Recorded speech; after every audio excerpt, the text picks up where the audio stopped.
In this video, it's all about side dishes. I'm whipping up 3 side dishes that are crowd-pleasing favorites. In fact, the one at the end is my ultimate favorite side dish to make, and so much so that I've printed out the recipe because people request it every time I make it. So I have even made these in advance to bring with me every time I make this dish.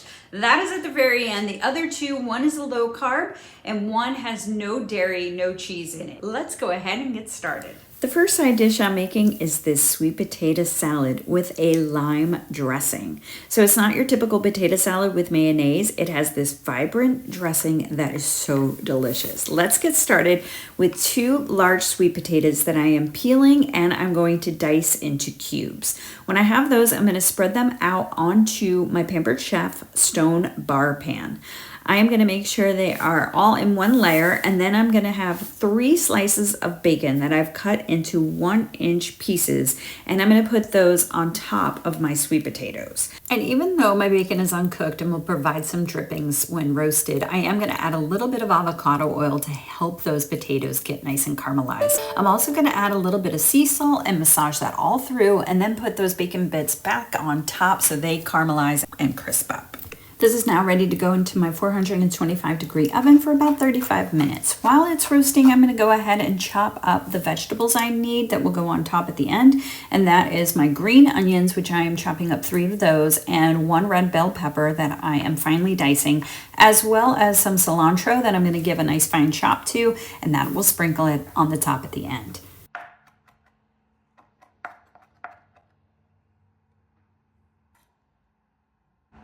I have some nuts. It's just a mixed nuts. I want to get these crushed, and the best way to do that is with my Pampered Chef manual fruit chopper. Perfect. For our dressing, we're going to need the juice of 2 limes, so I'm going to squeeze those out using my favorite juice press, and then we're ready to make the dressing. So we're going to start with some salt and avocado oil, about 2 tablespoons of that. We're going to add our lime juice,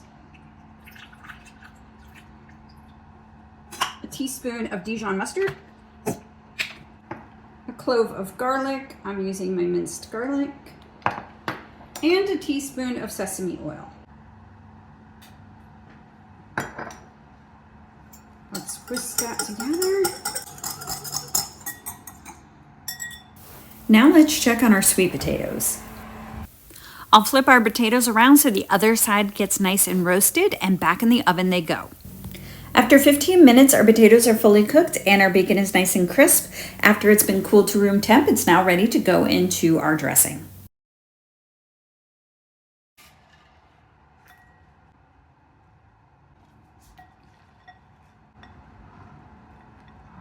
Oh, that looks so good. Okay, let's now add our red pepper. Let's add our green onions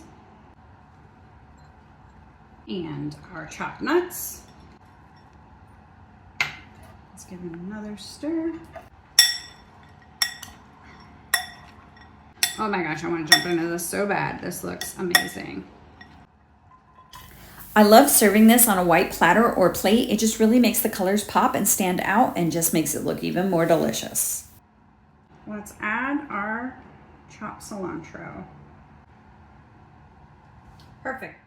Here is our final dish, and this is just beautiful with all those colors, and it is equally as delicious. It is perfect to take to potlucks or picnics, or even just to serve for dinner with your family. It is so incredibly tasty, and I think anyone you share it with is going to love it as well.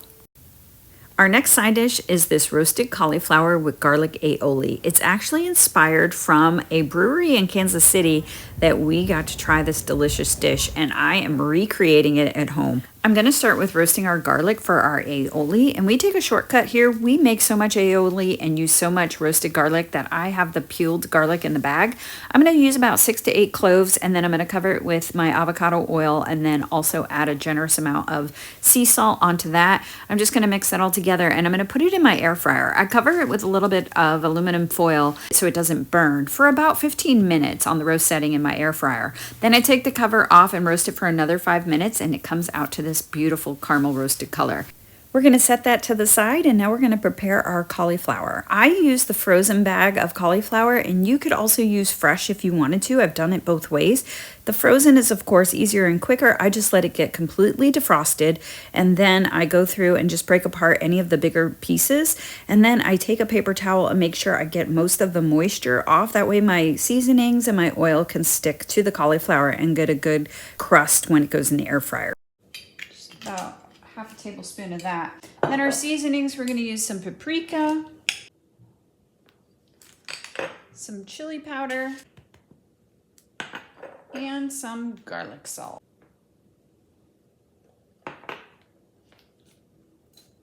Get this other side.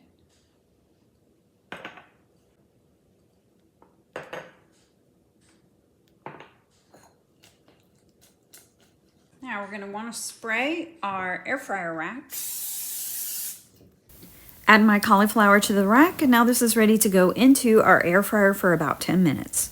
While our cauliflower is cooking, I'm going to make the aioli with the roasted garlic, and I'm adding some Kewpie mayonnaise. I love Kewpie, but you can use regular mayonnaise if you like. Kewpie just adds that umami flavor and gives it a depth and richness to this.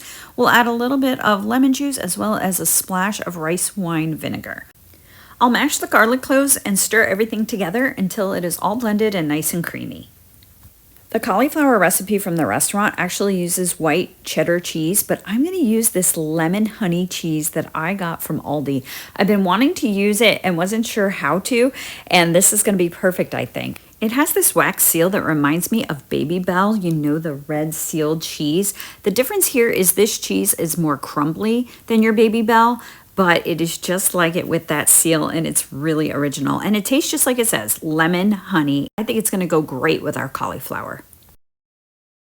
Our cauliflower is all done cooking, air frying. It's got a nice char on it, it's beautiful. Let's go ahead and add it to our bowl, and then we'll put the rest of the toppings on. You can use any seasonings. I just like the paprika because I love the golden color it gives it. Good contrast on that cauliflower. Okay, now we're gonna add the rest of our ingredients. We're gonna add that lemon honey cheese. We're gonna add our roasted and salted pecans. I just kind of crushed them just a little bit. Once again, on these nuts, you can add any you like. It doesn't have to be pecans. Let's add our aioli. And then green onions for that contrast of color and that punch of onion. Fabulous. Look at that.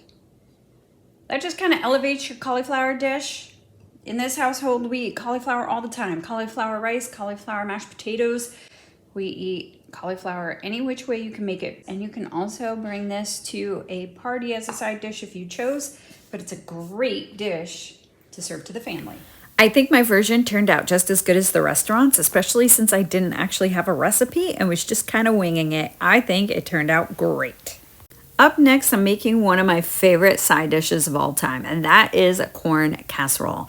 I don't even like cornbread, and I love this. And it's because of the way the creaminess of the corn just works so well. So if you don't like cornbread, give this a try. Here's our ingredients. This is what we're going to use. My little secret is to use the Jiffy corn muffin mix that has honey already in it. If you can't find it and you only have this, then I would just add some honey for that little touch of sweetness.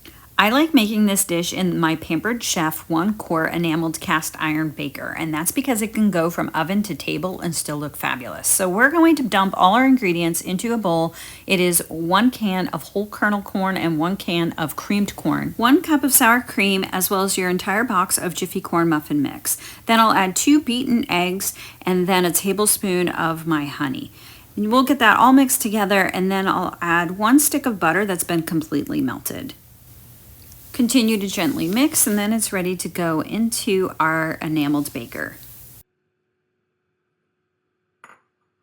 It's now ready to go into a 350-degree oven for 45 to 50 minutes. Or until it looks like this with its beautiful golden edges. It is best served warm, but I have been known to eat this straight out of the fridge the next day. It is so good. I hope you enjoyed this video, brought inspiration, new side dishes to your menu. Thanks so much for watching, and I'll see you on the next video.